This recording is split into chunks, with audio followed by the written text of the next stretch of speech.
Welcome back to Do What You Love. I'm Jeff Kirkshin. You heard our intro. If you're back for another time, you've probably heard it quite a few times. And I'm excited to have the composer, the performer, the lead man of Shiffley, the band who plays the Do What You Love intro today. It's Alex Ganes, everybody.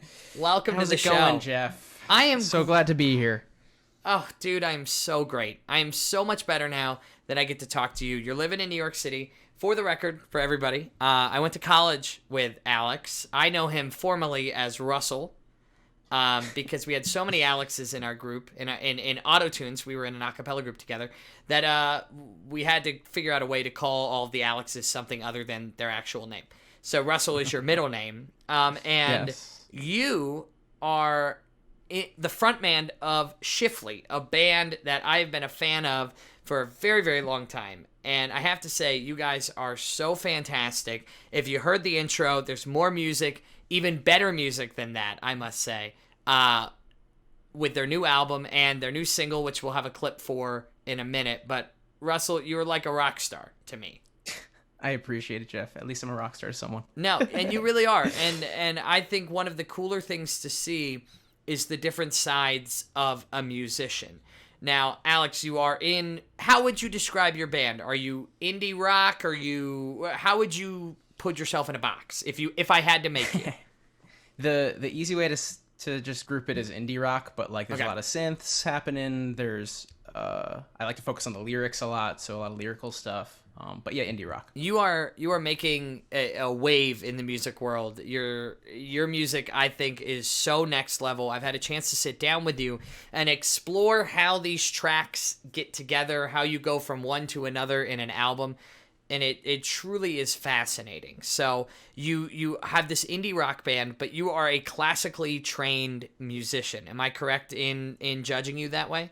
That is correct. And what did you grow up playing that has now led you to do shredding on the guitar and lead singing for a band like Shiffley?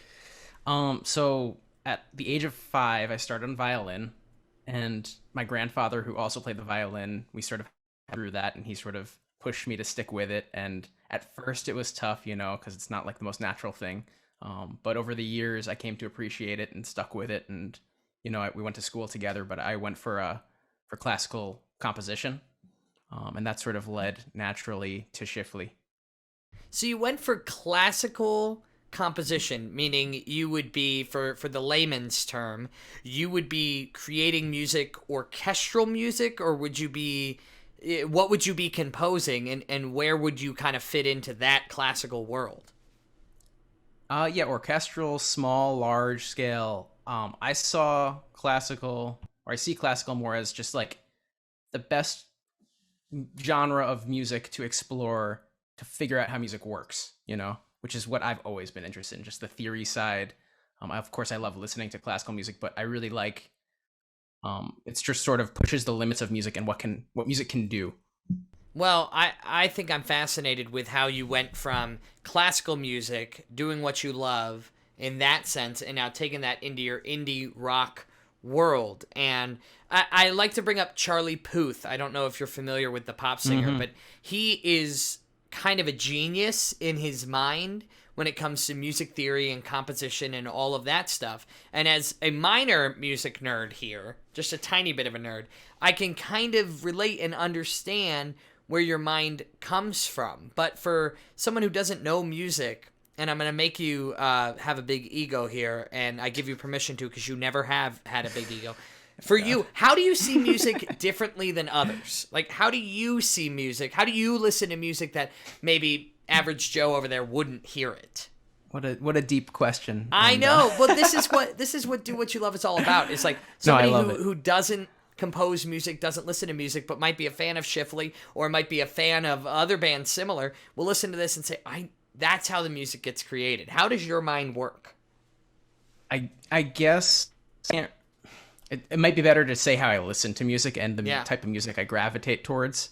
I obsessively listen to a small amount of music rather than sort of surface level listening to everything. That's just sort of my natural tendency. So I really will fixate on, back in the day, a piece, because I really, before college, didn't really listen to much pop music, just all classical. Um, but in college and after college now, with like just sort of the classic rock albums and just like the geniuses of rock, just sort of like I listen to an album, I try to live the album. I try to really get into the songwriter's shoes as to like what point in their life they're at, what they're experiencing outside the music, and feeling that in the music is always. I just love that connection with the songwriter specifically, just what point of life they were at when they were writing the music, and how I can just sort of feel that emotion in the music. See, that is so much more deep than when I usually listen to an entire album, which usually involves me drinking an entire 6-pack while I'm doing it. So it's a little bit of a different Well, that's vibe. part of it. You got to listen. If you're really taking in an album, I love to listen to it, headphones, super high def, in the car, windows down, like drinking. Just get in it. Just get in it. Live the album. Well, and of course, I'm saying an outdated term. An album is an outdated term nowadays. Yeah. It is how I have always listened to music and how I see it ideally being created. Though I totally acknowledge, now that the push is you're sort of discouraged from doing an album. Single. But what really does it for me is just like one track after the next, just like the order it was intended, capturing sort of a year of a person's life. I think that's always so cool, and that's what I try to do with my music. Now, Russell, we're not going to go the whole podcast and then make you perform at the end. I want to play a clip of Gimme, Shiffley's newest single, and while I'm playing that clip for everybody listening, do you mind going and grabbing your guitar so we can hear a little something from you? That'd be amazing. All right, grab that something guitar. I wrote in quarantine. Here's Gimme while he gets set up.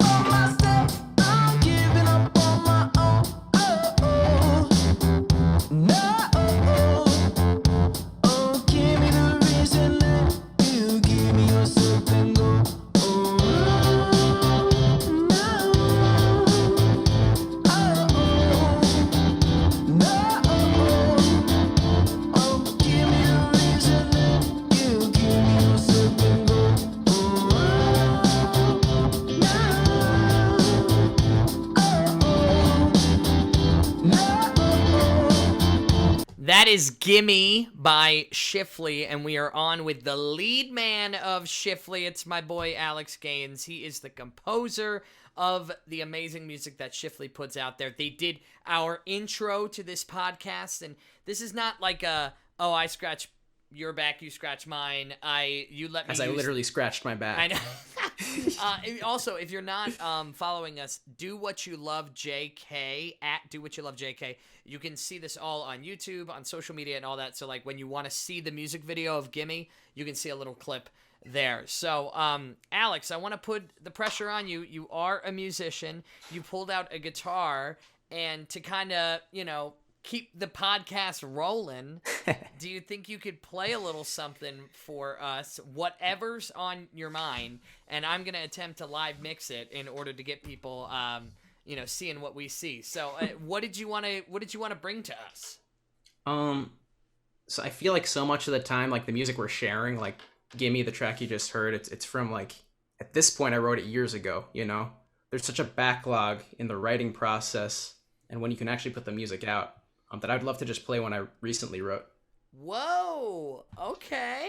Just bypass all those years of being in the works and just premiere it right here. Yeah. Well, don't let me forget. I want to get to that point because I think it's so interesting that musicians will write a song and then 12 years later release it or whatever it might be. And I need the mind of a composer, of a musician, of somebody like yourself. So this is new music. Do we expect to see this on a new Shiffley album, a single? What do we think? No, it's just a song that I really like, and I've been playing around just to my friends and stuff, and sort of letting people a little bit more in the process versus just sort of like I said, blocking out sort of the years in production, not sharing. I want to get into a mode where I can share what I'm currently thinking, So this one's called Pineapple Blue. Okay, let's hear it. And it sort of is just like if you were to take fruits, just random fruits, and then match them with the wrong color.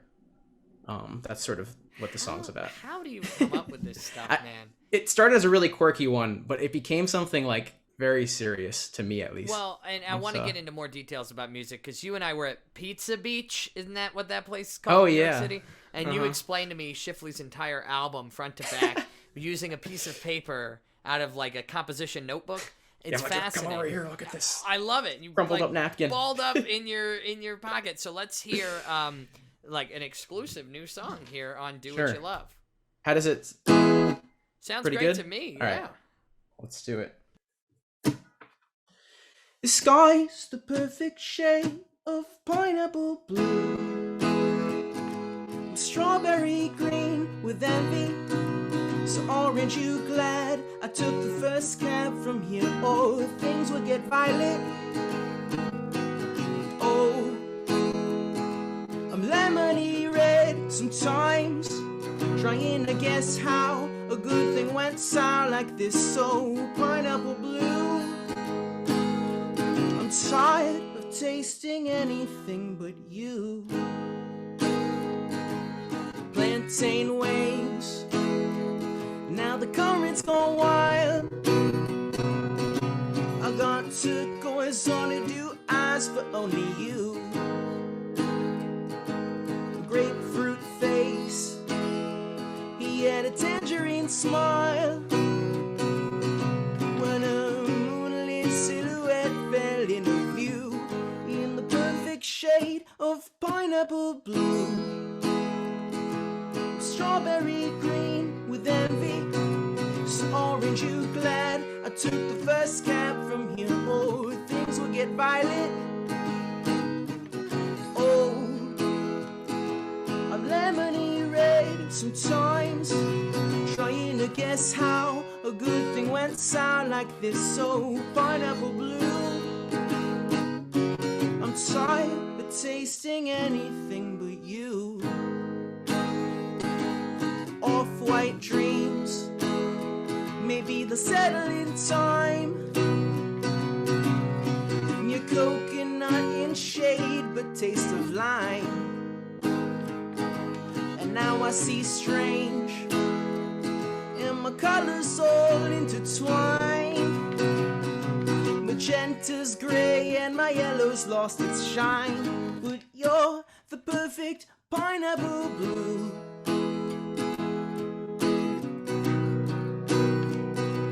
Pineapple blue, the perfect shade of pineapple blue.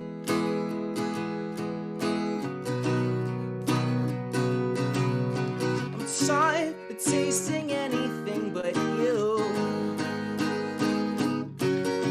I'm tired of tasting anything but my pineapple blue.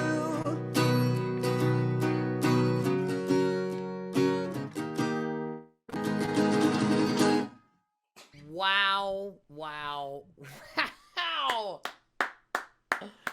That was incredible. Oh my gosh. That was such a treat for our podcast, Do What You Love, to have live music. That's a first ever time we've had live music on the pod. I mean, that is unbelievable. I have so many questions about that song, and I don't want to get too, as I call it, inside baseball. But for you, as a songwriter, and for those, I'm going to try to dumb it down for people who aren't musicians like myself and like Alex here. You're a musician. Okay. Take that back. All right, I appreciate that. You choose to pineapple blue and go to a minor chord, which is known to be associated more with sadness. Now, blue would infer sadness. How often do you find that the lyrics reflect the music or vice versa? Because blue is commonly sad, right? Blue, sad, minor chord. Do you find that goes hand in hand in your songwriting, or do you ever do the difference in order to get the different levels of emotions? Yeah, I mean, I feel like a common feedback I get on my music is that, whoa, the instrumental is super happy and the lyrics are super sad, and I love that like combo. At least in the music, I like it. Sort of represents sort of how I think and how I present myself, which is like, if I'm hurt on the inside, just like keep smiling, keep keep it light on the outside, you know. So I like that sort of combination in songwriting a lot. Generally, I won't make something sad that's minor. Minor to me is more of like a meaningful sort of tonality. Interesting. Okay.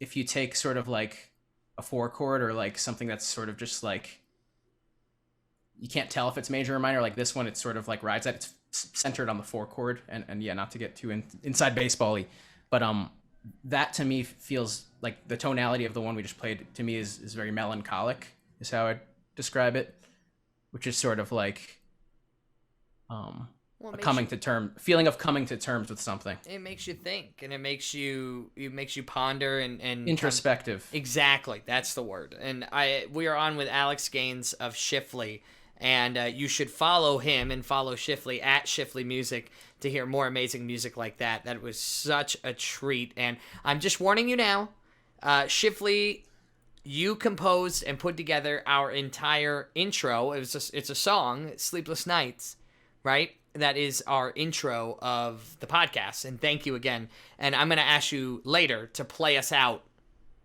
Oh no. Okay, I'll try. Is that possible? I'm just warning I'll you try. now. I don't want you to like be worried about it, but I think it would be cool to That'd be cool. hear your version and then hear the recorded version. Just cut it early. Right. Exactly. We're not live, so it's fine. Whatever. Now, Alex, I want to talk about being a musician and being in a band in a pandemic. You live in New York City. Your whole band is centralized in the New York City area. How have you and your band members figured out a way to still grow your brand without playing gigs? That's, yeah, you know, we're still figuring it out. Two of us really, I'd say, gravitate, like 2 of the 4 bandmates really get their energy and their excitement from the stage. And the other 2 of us, I'd say, get our energy and excitement from the studio. And I'm one of the latter. So to me, like, you know, I'm a shy guy. I don't mind not being in front of everybody and having to be charismatic and sort of like remember what to say, be a hype guy. I don't mind that much. Of course, there is the issue of not making money. Gigs Right.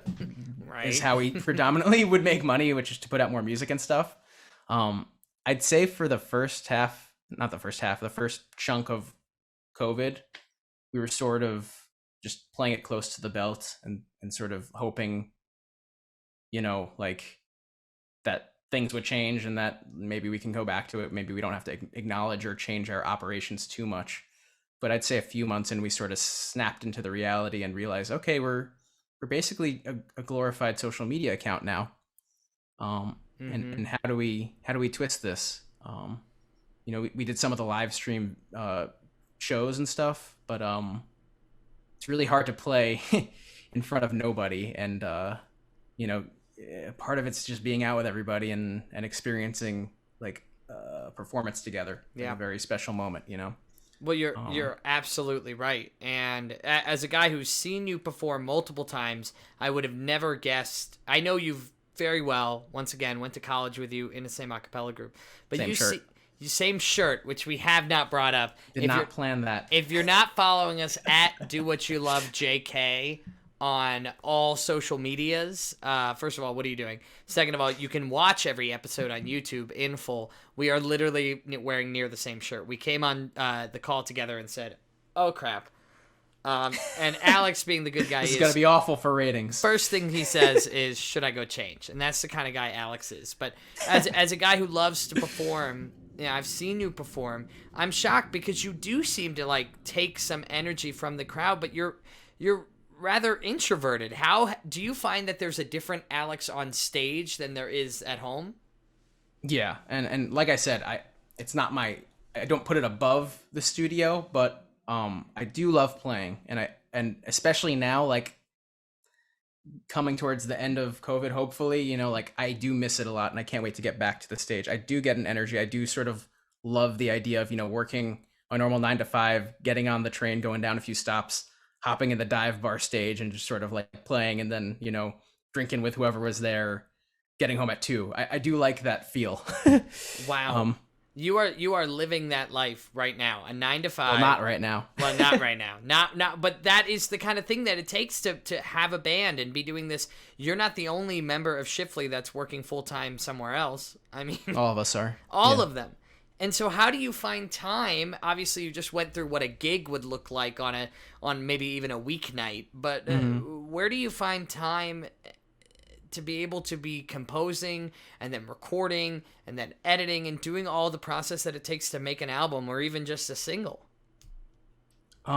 You just, the general stigma with like being in a rock band is just like a bunch of guys who just like don't care, whatever, dude, just get up and play whatever. But if you think it, you really have to treat it like a business, and we really have to plot out our time. We have to say, okay, the reality is we're working 9 to 5. At 6 o'clock, we're gonna meet up in the studio. At like 10 o'clock, we're gonna hop on a call and talk about some strategy stuff. We're gonna do this post this day, this post this day. It's very much like the four of us we treat it like a business. Has that at all made you fall out of love? Because a lot of the people, like for me, a lot of people asked, why didn't I get into sports broadcasting and all of that, like my dad? And I think for me, I found it more as a hobby and less of a career. And I didn't want to get too involved in it to the point where it becomes exhausting. Mm-hmm. Have you ever, and it's okay if you have, because God knows I do what I love. I work in radio, and there are days where I'm like, F this. Have you ever had that feeling? We get that feeling all the time. It's just like, we'll go months where we feel like zombies. We're just sort of hitting the things we need to hit. Not doing much music creating, just doing all business, all now TikTok, because we just have to. And it's not where our heart is, but it just comes with the territory when you do what you love.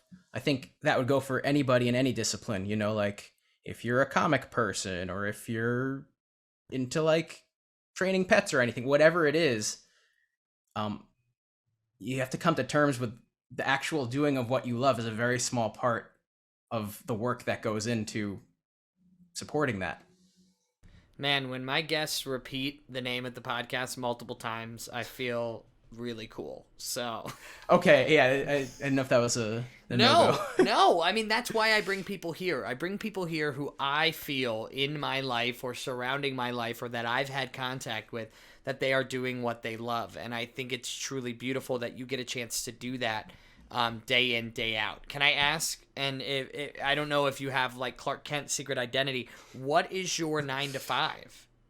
My 9 to 5, I work, like I said, I went to school for classical music. I have a love for opera, and during the 9 to 5, I work on the administrative side at a company that helps fund new operas that sort of push the genre forward.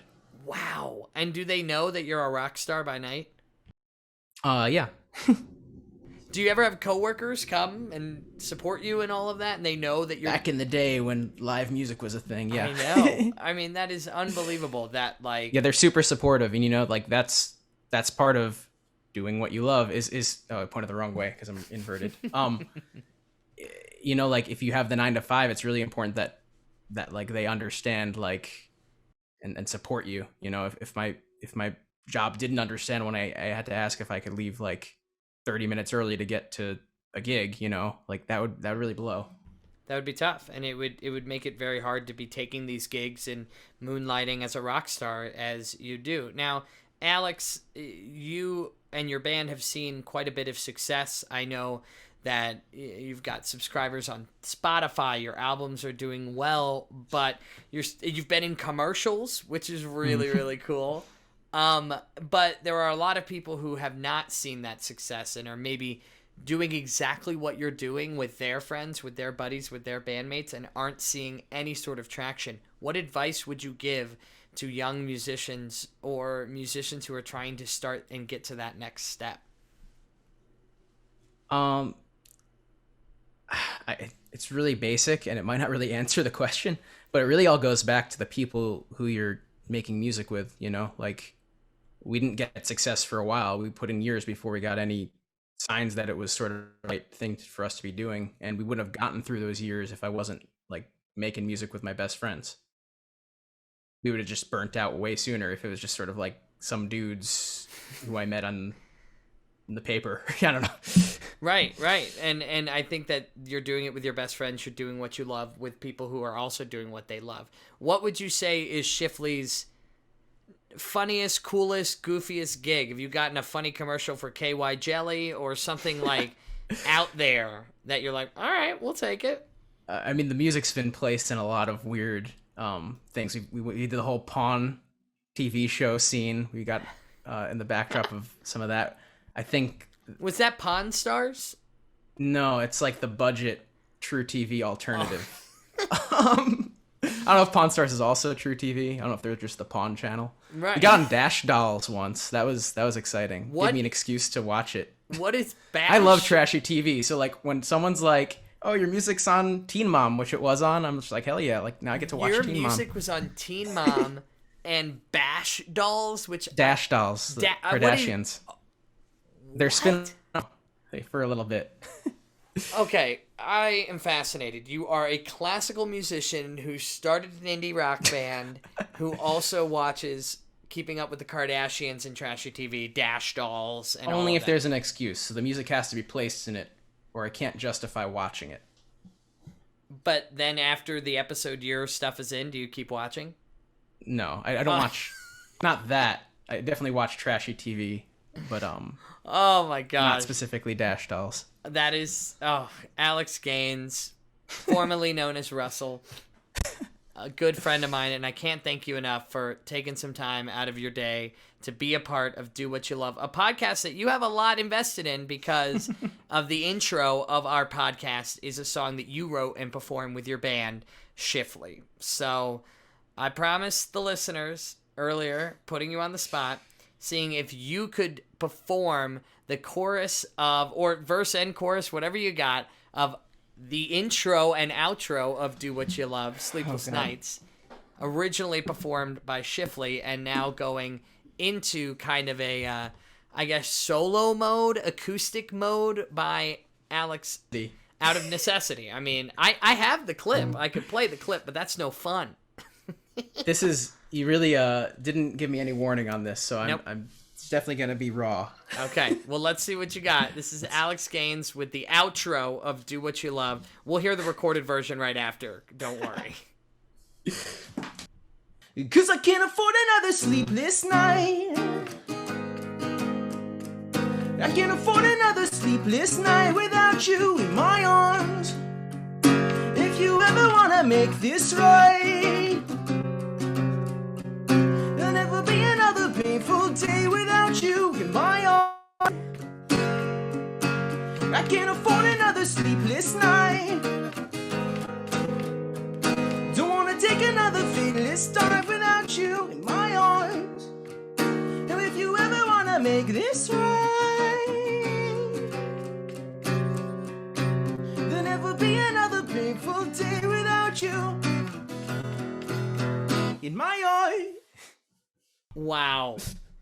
So incredible. If you know the song, that is all done like with 12 different instruments, synth in the background, everything. So for you to pull that out on acoustic guitar right now was a real treat. I hope it sounded so. It sounded great. Alex Gaines of Shiffley. Give them a follow at Shiffley Music. Go listen to their music. It's actually linked in every single episode of Do What You Love because they're amazing and they do our intro because I love their band and they support each other. They work together to get through, and you're going to get through this pandemic stronger. And we can't Thanks, wait, man. We can't wait for new Wait to music. see on the other side. Yes, we can't wait. Alex Gaines, everybody, thank you, brother, so much for joining. Thanks for having me, man.